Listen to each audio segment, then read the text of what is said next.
5 o'clock, so we'll get started. Welcome to this evening's City Council meeting. Glad everybody could be with us. We do have a quorum. We'll call the meeting open. This time, if you'll stand with me for the pledge and invocation. Pledge allegiance to the flag of the United States of America and to the republic for which it stands, one nation, under God, indivisible, with liberty and justice for all. If you'll pray with me, please. Father, we just thank you for the beautiful day that we have, and just be with us this evening. Give us wisdom and guidance as we discuss the business of the city. Be with our first responders that are out this evening, taking care of us and keeping us safe. We ask these things in Jesus' name. Amen. Amen. All right, Council. You have an opportunity to look over the minutes from the last City Council meeting of April 2nd, 2018. Mr. Mayor, I make a motion we approve. Okay. Second? Motion is second. All in favor? Aye. Any opposed? Motion carries. Minutes are approved. This time, we'll have our proclamation. I've asked Councilman Tima if he'll do the honor, sir. Yes. Ski, do you want to come on up here? Go ahead and read the proclamation.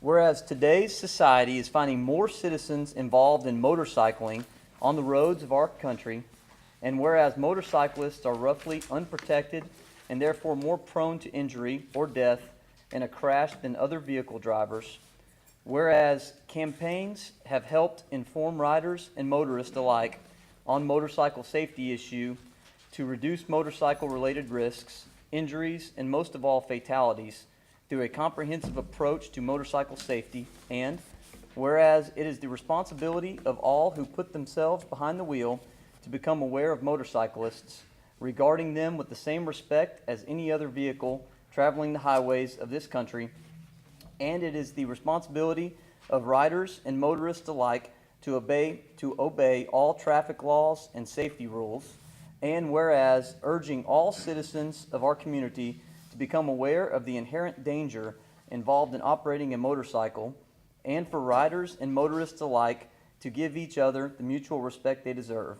Now, therefore, I, Sean Tiemann, on behalf of David Plyler, Mayor of the City of Sherman, Texas, by the authority vested in him, do hereby proclaim May 2018 Motorcycle Safety and Awareness Month in the City of Sherman, and urge all its citizens to do their part to increase motorist safety, show mutual respect for all motorists, and to increase motorcycle awareness in our community.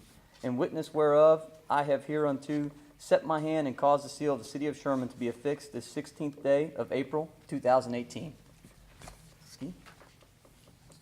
Thank you, sir. Yes, sir. Thank you. Yeah. Thanks for having us on behalf Like to say a few of, words? all the motorcyclists in Sherman, Texas, and Grayson County. We thank you for giving us this proclamation. Every year when we get one of these, I like to share some statistics that we have, for the previous year. 2016 wasn't real good, not just for motorcycles, but for cars as well. Passenger vehicle fatalities increased 3.8%, motorcycles 4.2%. So it wasn't a good year. And receiving a proclamation from a community like Sherman means a lot, because it hopefully will bring awareness to the community where we not only save motorcycle lives, but vehicles and pedestrians and bicycles as well. So we do thank you for giving this to us today. Thanks for having us.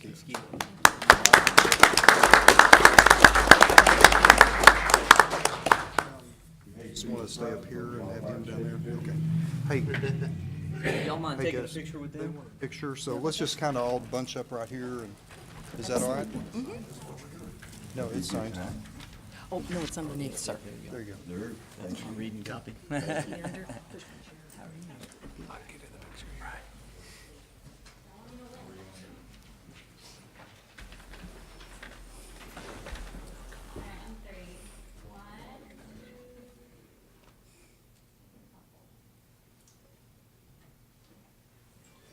Big group, got bigger. Look at the tallest dude in front of me, see? Yeah. He had the shortest lady, but he goes, like, let me squeeze in here.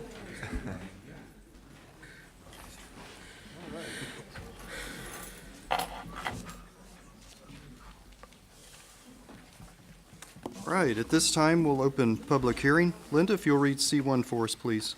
Ordinance 6106, an ordinance of the City Council of the City of Sherman amending Section 410 2J, ordinance number 2252, Article 4, and Section 8, subsection 5A, ordinance number 2280, so as to grant a specific use permit to allow a movie theater, bowling alley, arcade, commercial amusement center in the Blaylock Industrial Park, Blaylock Commercial Overlay District, O-1.1 FM 1417 Overlay District, C1 Retail Business District, and C2 General Commercial District, in the 100 to 200 blocks of East FM 1417 Vietnam Veterans Parkway and the 3700 block of South US Highway 75, being 22.330 acres in the Sherrard-Dunman Survey, abstract number 329, Sherman Economic Development Corporation and the City of Sherman owners, Mark Schulman, developer, Vilbig and Associates, civil engineer, surveyor, and Hodges Architecture, architect, providing that this specific use permit shall be granted subject to certain conditions, providing a penalty not to exceed $2,000,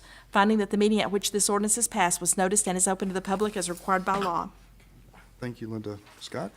Yeah, this is a specific use permit for the movie theater, bowling, and arcade, commercial amusement center we've all been looking forward to at 75 South and 1417. It's on 22 acres. At the March P&Z meeting, the board voted 7-0 to approve this, subject to the staff review letter. Thank you, Scott. Is there anyone here to address this item this evening? No? Okay. Move on to C2. Linda, if you'll read that one for me. Ordinance 6107, an ordinance of the City Council of the City of Sherman amending Section 8, subsection 5A, ordinance number 2280, so as to grant a specific use permit to allow a farm equipment sales, service, repairs, feed store with outdoor storage displays in a C2 General Commercial District, 01, 75, and 82 Overlay District, and 2725 North US Highway 75, being Lot 5, Block 1 of the Texhoma Crossing Addition, a replat of Lots 5 and 5A, S&W-AL LLC owners, Orchland's Farm and Home tenant, Jake Long, Glove Con Incorporated representative, 21 Design Group civil engineer surveyor, and PW Architects Incorporated architect, providing for a repealer clause, providing that this specific use permit shall be granted subject to certain conditions, providing a penalty not to exceed $2,000, finding that the meeting at which this ordinance is passed was noticed and is open to the public as required by law. Okay. Thank you, Linda. Scott? This is a little further north on 75 in the previous Gander Mount building. It's a specific use permit for farm equipment and sales and service there. They're going to have a feed store as well.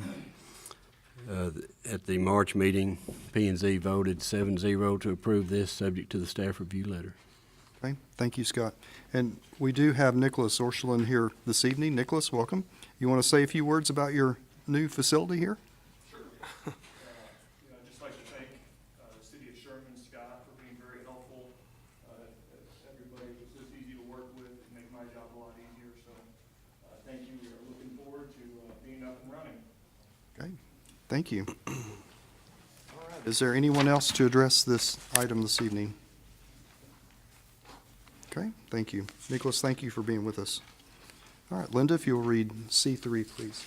Ordinance 6108, an ordinance of the City Council of the City of Sherman amending Section 12, ordinance number 2280, so as to include certain properties within the C1 Retail Business District at 3608 FM Highway 691, being Lot 1, Legend Bank Addition.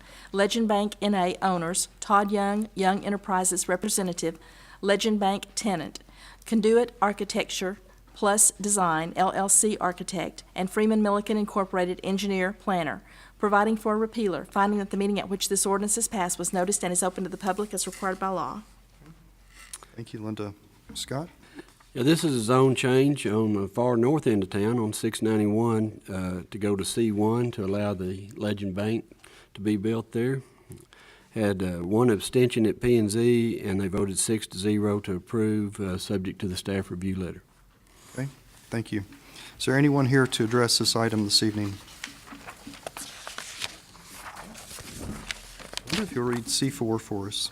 Ordinance 6109, an ordinance of the City Council of the City of Sherman amending Section 8, subsection 5A, ordinance number 2280, so as to grant a specific use permit to allow microblading, permanent makeup, tattoo studio in a C1 Retail Business District, Central Business District, at 225 North Travis Street, Suite 300, being Lot 1 and part of Lots 2, 11, 12, Block D, TJ Shannon Supplement, Sherman Lofts LLC owners, Hannah Martin applicant, and Underwood Drafting and Surveying surveyor, providing for a repealer clause, providing that this specific use permit shall be granted subject to certain conditions, providing a penalty not to exceed $2,000, finding that the meeting at which this ordinance is passed was noticed and is open to the public as required by law.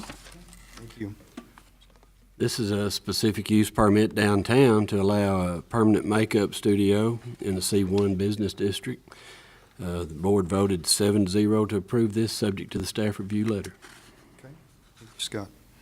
All right, is there anyone here to address this item? Yes? Hannah Martin. Okay. Basically, I just want to thank everyone for being here, and it's just part of me to open up my services and just offer more services and things I'm passionate about. Okay. Thank you. Okay, anyone else? Linda, if you'll read C5 for us. Ordinance 6110, an ordinance of the City Council of the City of Sherman amending Section 8, subsection 5A, ordinance number 2280, so as to grant a specific use permit to allow automobile sales and accessories in the existing building in a C1 Retail Business District, 01.1 FM 1417 Overlay District, at 5615 North FM 1417 Heritage Parkway, being 3 acres in the John Good Survey, abstract number 468, Advanced Binary LLC owners, Charles Malick, representative, and Brohard Architecture architect, providing for repealer clause, providing that this specific use permit shall be granted subject to certain conditions, providing a penalty not to exceed $2,000, finding that the meeting at which this ordinance is passed was noticed and is open to the public as required by law. Thank you. Scott? Okay, this is a specific use permit in the northwest corner of the town, on 1417, the former Mr. L's building. To allow automobile sales, primarily internet sales, and it's good to have a use in that building. The board voted 7-0 to approve this, subject to the staff review letter. Is there anyone here to address this item? Yes, sir. Charles Mallett. Yeah, we're going to be moving our operations from the Dallas area up here to Sherman. We're really excited about it. Like I said, the building's been vacant for 10 years. So I think it'd be great for us and the city, get some tax revenue, get the building cleaned up, primarily indoor, classic cars, nothing cheap or no banners or anything funky like that. So it'll be a high quality deal. Okay, excellent. We look forward to seeing that. All right, is there anyone anyone else to speak on this item? Okay. If not, we will close public hearing and consider the adoption of the ordinances. Council? Mayor, a few questions, Okay, if you don't mind. please. So, Scott, and this is kind of more of a general question, but on the outdoor storage, at the old Gander building, so I'm looking at that site plan. Are they going to actually add on to the back of the building and enclose some of that storage, or? No, it's in the existing building. So that's part of the existing, and then what are they gonna park or store in the parking spots? Am I reading that right as well? On the west side? West side? Those would be utility trailers. Okay. So in a general sense, they're allowed to store so much, and then at some point, if they exceed that, then that's a At violation? At or- P&Z, they designated where their outdoor storage would be, and so P&Z limited them to that in their staff review letter and their comments. So like at Lowe's, they have a big area out in the middle of the parking lot. That's approved? Yes. They can store that out there? There. Okay. Seasonal things that come and go, there's spots that they can do that? Their extra parking spaces, Okay. yes. All right, thank you. You said you had a couple. Well, Let's hear it. and I may be the only one, but I'm confused of what permanent makeup is versus a tattoo studio. I know there was several comments in our packet against a tattoo parlor. The state of Texas requires the permanent makeup to have a tattoo license. Our city ordinance requires a tattoo shop or parlor to have a specific use permit. So the permanent makeup people get caught up in between that because they have to get a tattoo license from the state. The board did limit this to the face and to the young lady that applied for the permit. So it's not transferable. So once this is approved, you're saying that then they could not start doing a tattoo in the way I think of a tattoo? She They only can do this makeup? just for the makeup. Okay, thank you. That's it. That's it? Okay. All right, anybody else? Mr. Mayor, I move to approve as written. Okay. Second. Motion is second. All in favor? Aye. Any opposed? Motion carries. And for transparency, I want everybody to know I did not vote either for or against these ordinances. All right, we are down to the consent agenda. These items are considered to be routine and will be enacted in one motion without discussion unless a council member or a citizen requests a specific item be discussed and voted on separately. The consent agenda includes items D4, E1, E2, G3, and G4. Would anyone like to separate any of these for any reason? No? I'll move for approval of the consent agenda if no one has spoken up then. Okay. Second. Motion is second. All in favor? Aye. Any opposed? Motion carries. Thank you. You're down to D1. Linda, if you'll read 6361 for us. A resolution of the City Council of the City of Sherman finding that Encore Electric Delivery Companies, LLC's Encore Our Company application for approval of a distribution cost recovery factor pursuant to 16 Texas Administrative Code Section 25.243 to increase distribution rates within the city should be denied. Finding that the city's reasonable rate case expenses shall be reimbursed by the company, requiring notice of this resolution to the company and legal counsel, finding that the meeting at which this resolution is passed was noticed and is open to the public as required by law. Thank you, Linda. Brandon?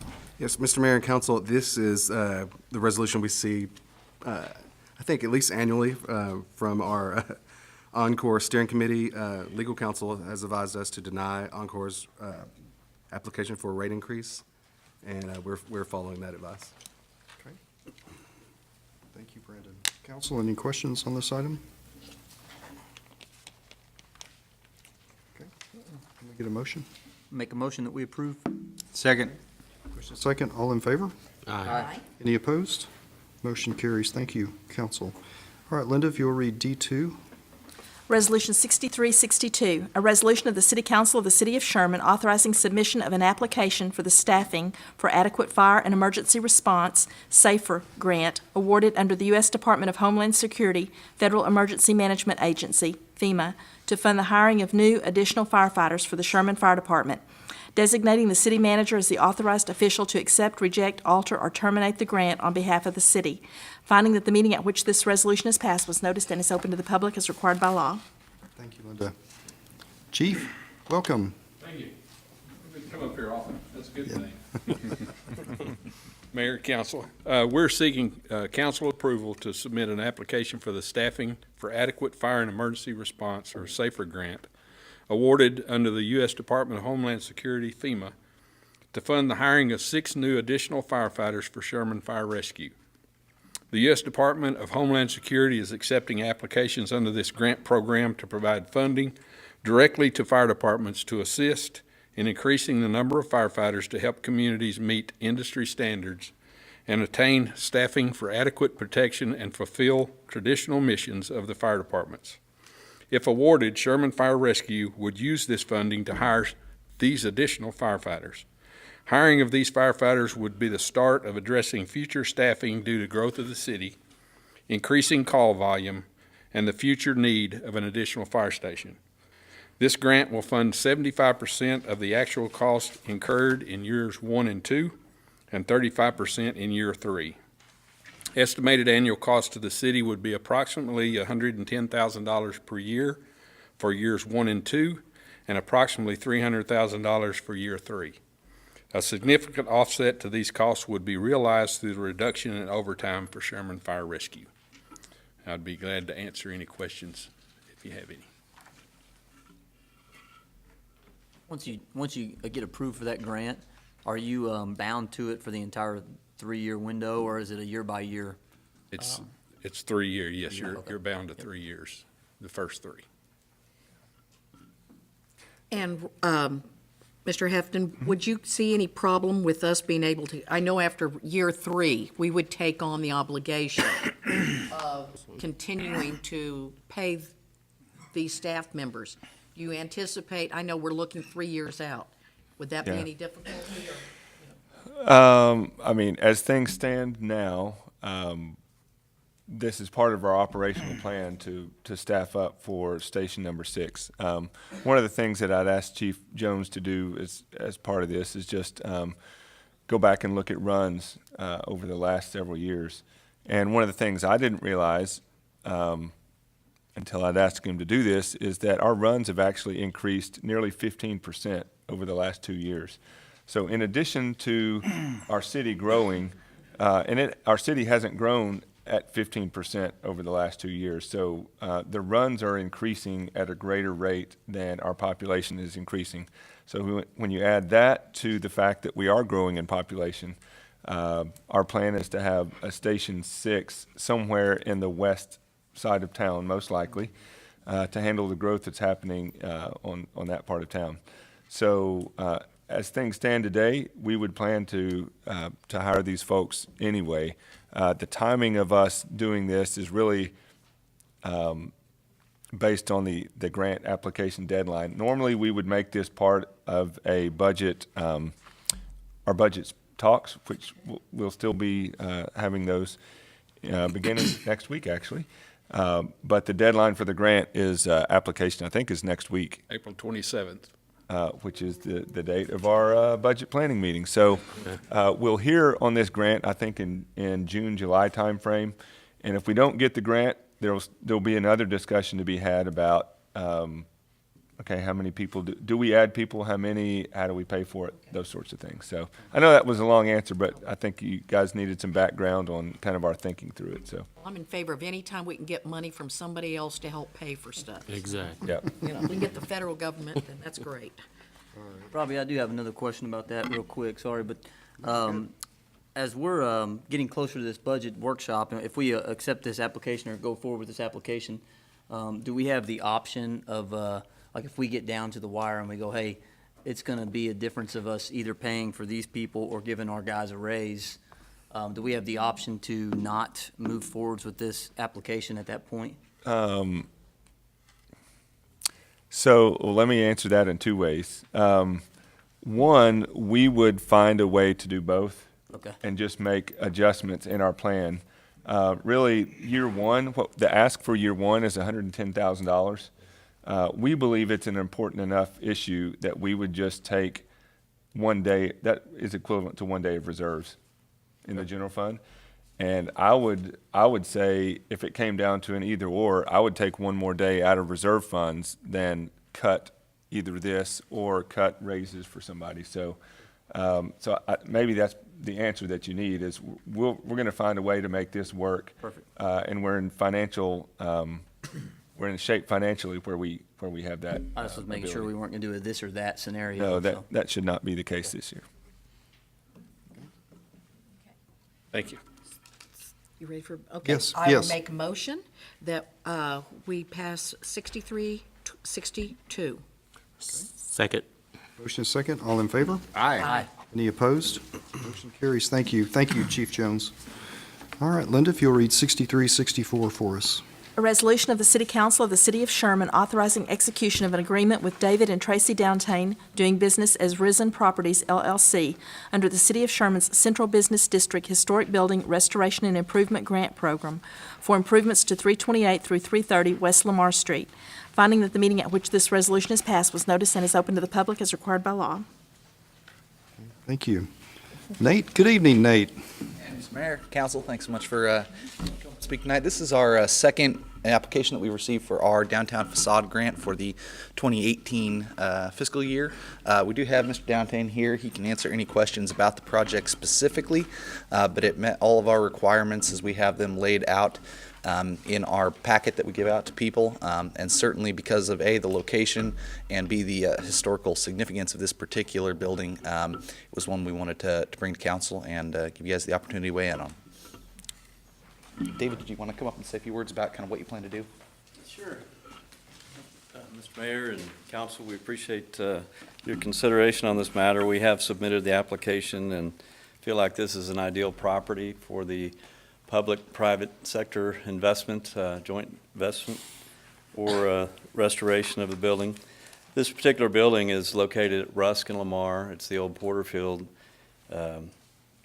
building. It was actually built back in 1918 or 1938. It was built originally to house the Porterfield Candy Company, and it's had a number of different uses over the years, including some textile production with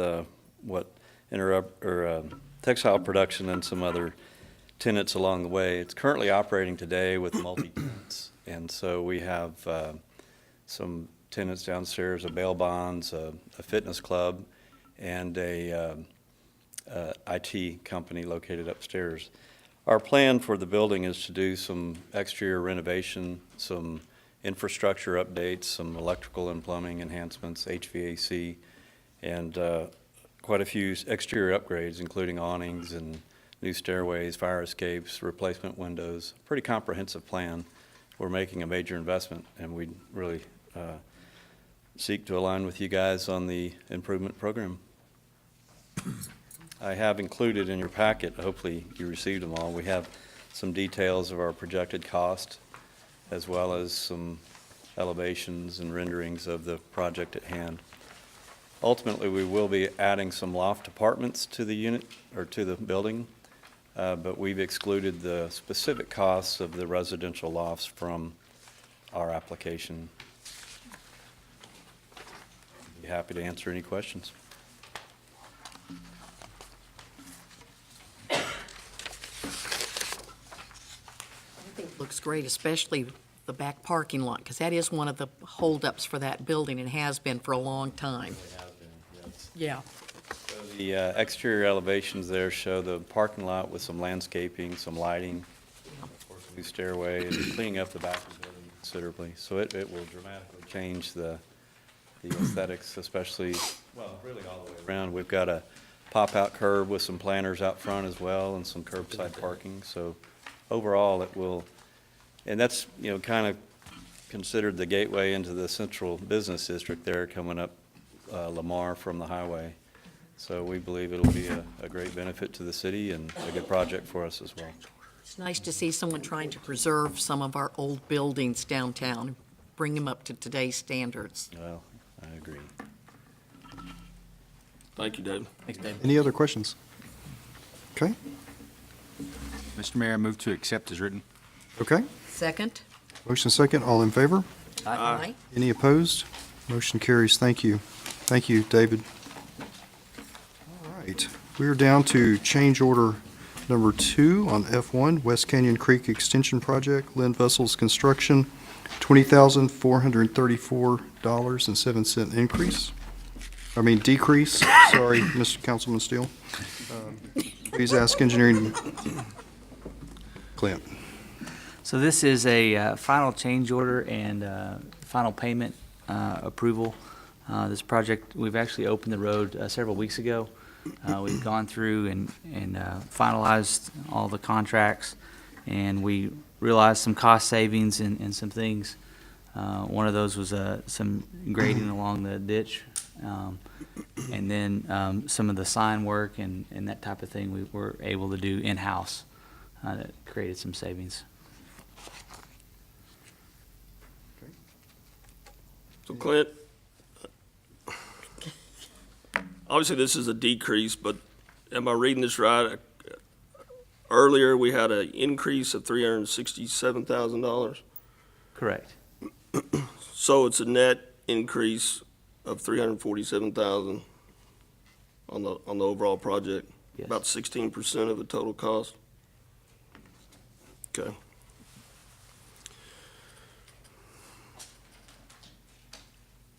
Council, any other questions? Okay, can we get a motion on this? Make a motion that we approve the decrease. Thank you. Second. Motion is second. All in favor? Aye. Any opposed? Motion carries. Thank you. All right, F2, change order number 3, approving the Greater Texoma Utility Authority's intent to execute change order number 3, Sherman Industrial Park Replacement Sewer, Lynn Vessels Construction LLC, $11,178.25 increase. Mark?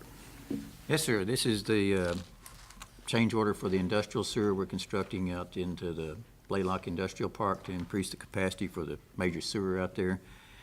The increase is necessitated by an existing sewer, trunk sewer from the west was actually 3.75 inches lower than the plans indicated. So to keep the capacity, the increases in the project, we upsized 380 foot of pipe on a flatter grade between two manholes to offset that 3.75 inch grade difference. Cost of the pipe increase and a pipe casing was about $9,300, and we added an additional $1,800 to connect the Hart Lumber Company sewer onto this main. So that's the gist of the change order. Council, any questions?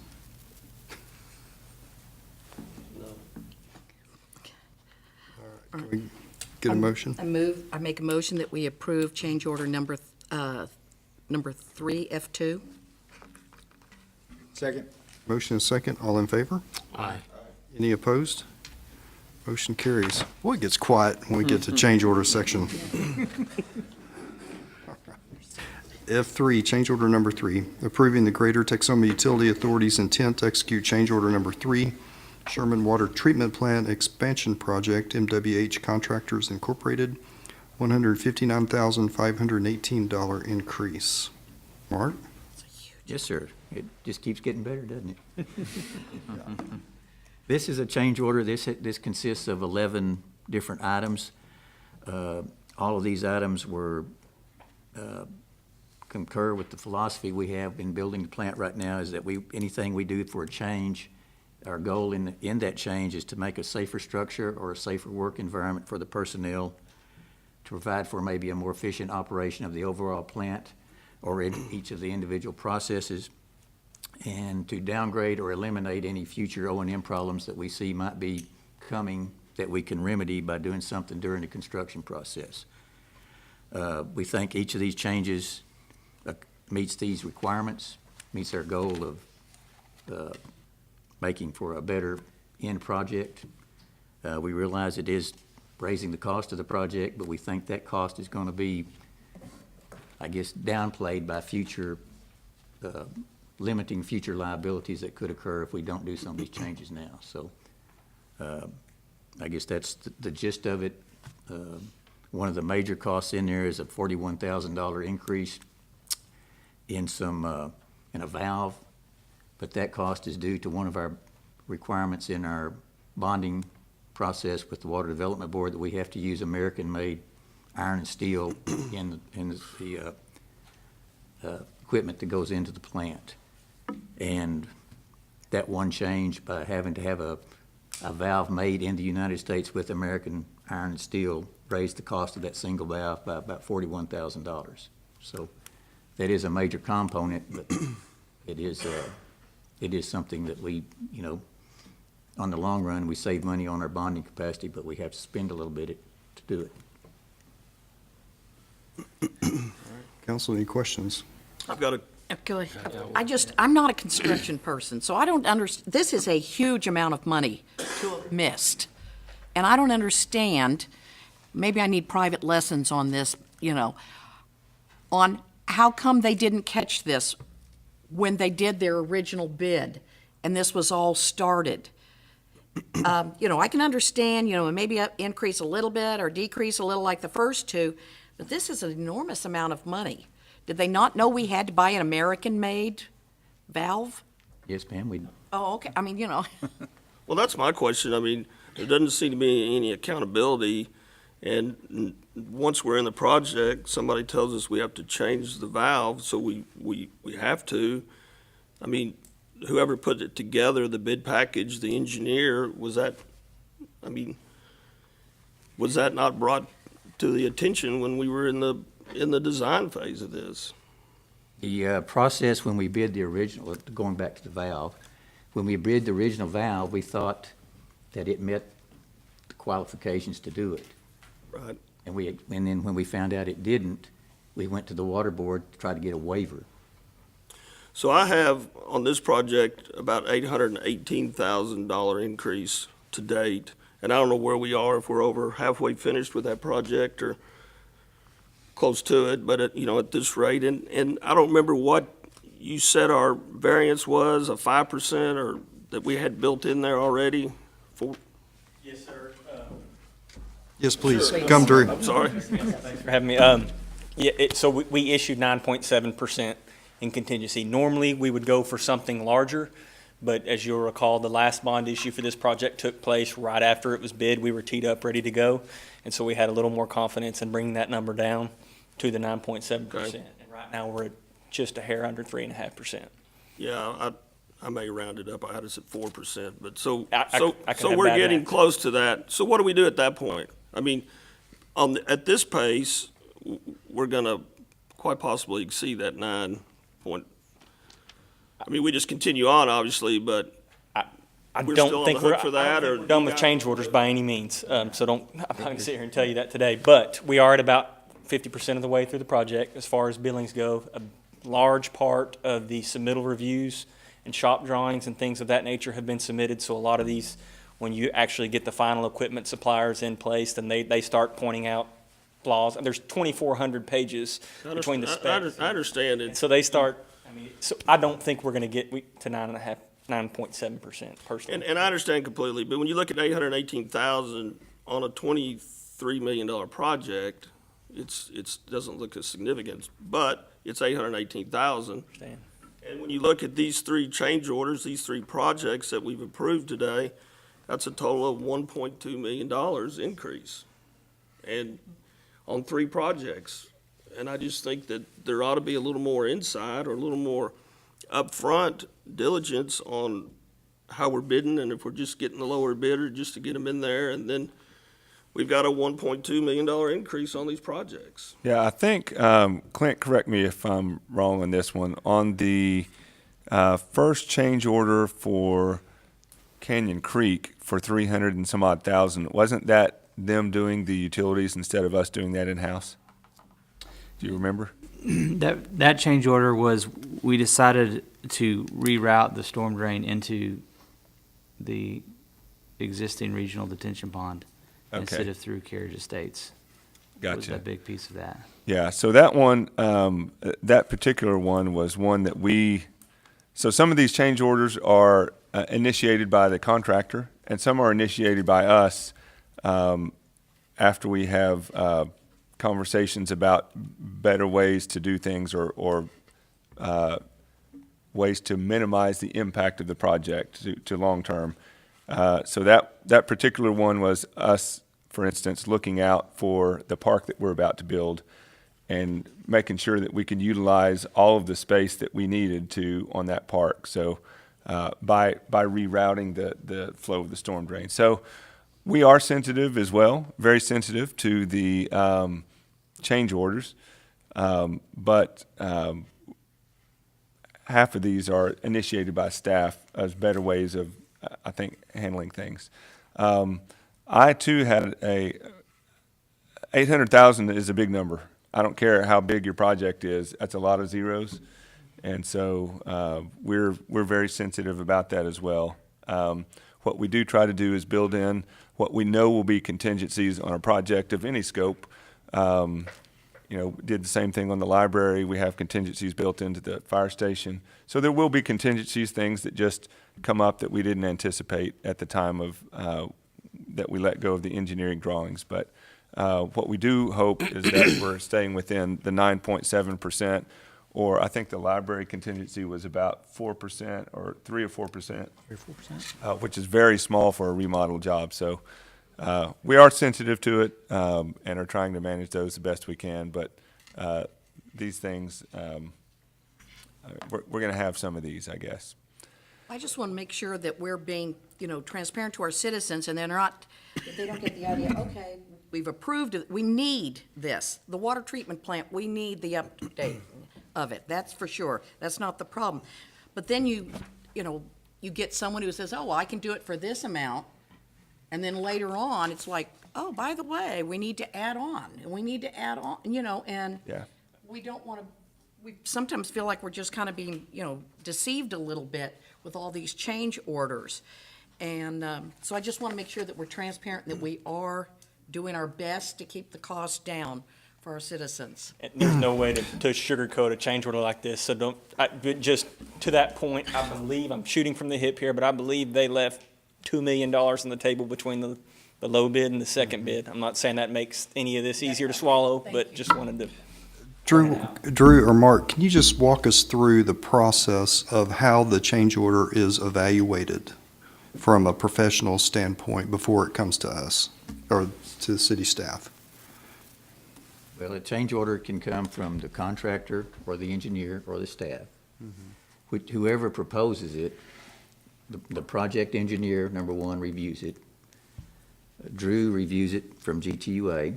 I review it at the staff level here at the city. We go to a fourth level, we take it to our operation and maintenance personnel in the plant. Let them review it to see if they see value in it and if they think it's worth pursuing. So with those, there's 4 review points of a change order. And I think anyone can raise significant questions about it. On this particular change order, they haven't done the work yet. We're getting this in advance, or have they already done the work? I think it's in advance of most of it. Okay. Well, a lot of times we get them after the fact, they've already done it. We don't even really have a call on that, so. Well, I mean, on a change order, there's some things, I guess on a change order, we can bring every little change order to you and wait for approval, but that could say, okay, the contractor is now 2 weeks down the road waiting on us, and he's going to ask for some delays and damages. So in some of these things, we just kind of make the decision, if we really believe it's a fair deal, we'll bring it to you, and say, go ahead and do it, because we know it's going to have to be done. But, that's some of them, that's why some of them are approved or done before we bring them to you to avoid delays in the project. And there's no alternative to this, we have to do it. Most of the things, well, there's some things in there, there's a couple of things in there that the staff asked for. One of them, I'll give you an example, is the pumps that feed the RO units, which are the heart of the new facility. Those pumps cost $250,000 apiece. $20,000 of this change order is to provide on each of those pumps and motors a sensor in there that will indicate temperatures so that the technician on duty can see how the temperature is running. The way it is specified is a red light comes on when it's like on your car when you get to the overheated and the engine light comes on. The red light comes on and says, hey, you've got a big problem. This way the technician can look, and if he sees a fluctuation happening, he can shut that thing down or go look for a problem to prevent getting to the critical shutdown point. And so we thought $20,000 to protect $1 million investment was a pretty good deal. So that's the reason we proceeded on something like that. So. Well, and I mean, those responses were good to hear, and I don't want to think that I'm thinking that you guys are being deceitful behind us and trying to, because that was not my intention. Yeah, we get that. The intention was, and you guys are doing your due diligence and looking at these things, and it's a multi-layer looking at what's the best thing here. It's frustrating when you see them over and over again, and when you look at the big picture, it is a big picture. Yeah. And a little increase here, a little decrease here on a every meeting basis doesn't seem like that much, but when you look at it in the big picture. Yeah. So, I mean, That's fair. with that, I'd make a motion to accept. And I second it. Okay, motion second. All in favor? Aye. Any opposed? Motion carries. Thank you. Thank you, Drew. All right, Melissa, if you'll come up. I'm going to come on down because this is great. Okay.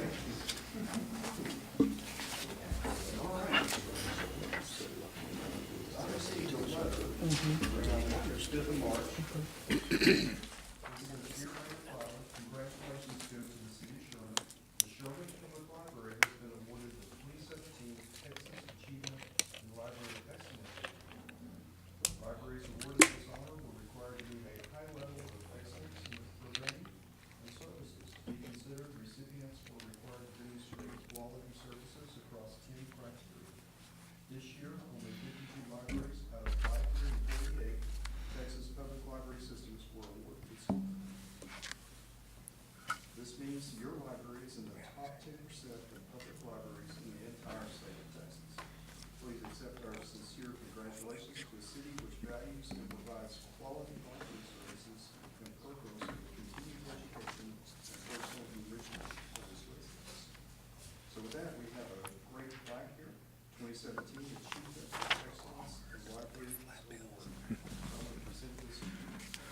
Congratulations.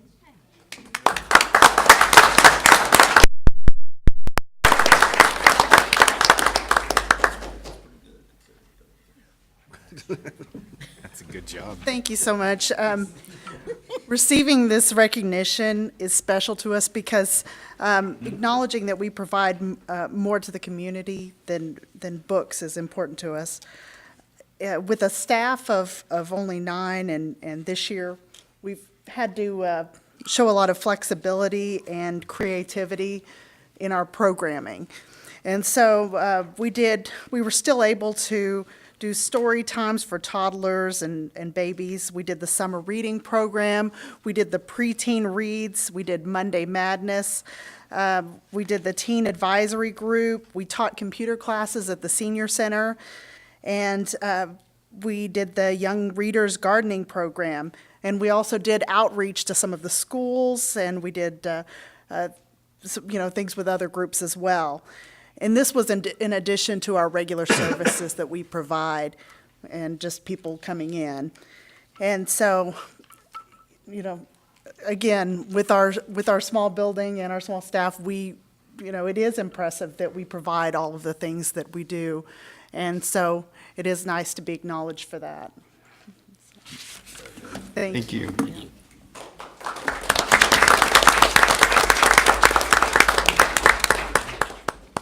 All right. The next item is considering designating an area as Sherman Cultural District. I'm going to invite former Mayor Carrie Wacker to the podium, please. Thank you very much, Mayor and Council and staff. As you all recall, a couple of weeks ago, I was here discussing the process to submit an application to the Texas Commission on the Arts for the Cultural District. And we discussed that we would have a defined area that we would designate as our cultural district. I met with Mr. Shadden on that for the area that we recommend. The boundaries that you see on the map that you have in your packet coincide almost exactly with the Main Street District. I think we have just one street a little further south and north to pick up some really important landmarks that we wanted to include. This designated area will give us sort of a home base, an area from which to work for future grant applications, as well as just coordinating the key cultural activity that goes on in Sherman. And this expanded boundary, expanding from the very small area that's the current arts district, will give us much more diversity in our area in terms of ethnic groups, cultural activity, businesses, so that we can really be inclusive and showcase what Sherman has to offer. So I'm excited about this next step, if you all do move ahead with approval. And I also wanted to report to you that last week on Thursday evening and again on Friday at noon, we hosted town hall meeting sessions in which we had a pretty good number of people, some on Thursday night and a nice crowd on Friday during the lunch hour of citizens coming by and giving some feedback on things that their favorite things, their least favorite things about downtown that they would like to see worked on, as well as some great ideas. We were typing those up today. One of my students was working on that at Austin College, and we'll be sharing that list with you all. So I think there's some excitement, some really creative ideas for how to be a creative city. So that's just a quick update for you all, and I'm happy to answer any questions. Any questions, council? Okay. We get a motion on this item? I'll make a motion. Okay. Second. Motion second. All in favor? Aye. Any opposed? Motion carries. Thank you. Mayor, who was the second? Thank you. All right. We're down to citizen requests. Is there anyone here in the audience to address us this evening? Address the council? No? Okay. Media questions. Billy? Okay. We are to council comments. Josh, I'm going to start with you this evening. Due to extreme exhaustion, I'm going to forgo comments this evening, Mr. Mayor.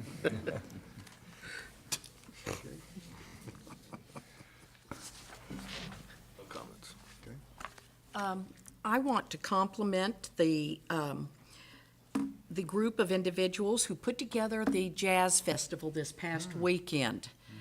I had the privilege of going on Saturday night, and my husband says he will do almost anything for me now, mow, weed eat, or what. He says, I can't believe you got me those tickets.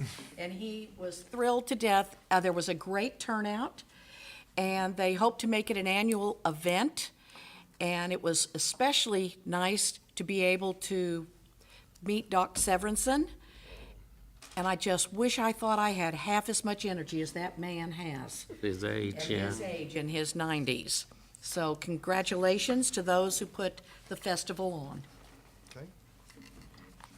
Well, I'll just like to say thank you to the city management and fire and police departments for looking into those opportunities for the citizens to save dollars when it comes to hiring new people.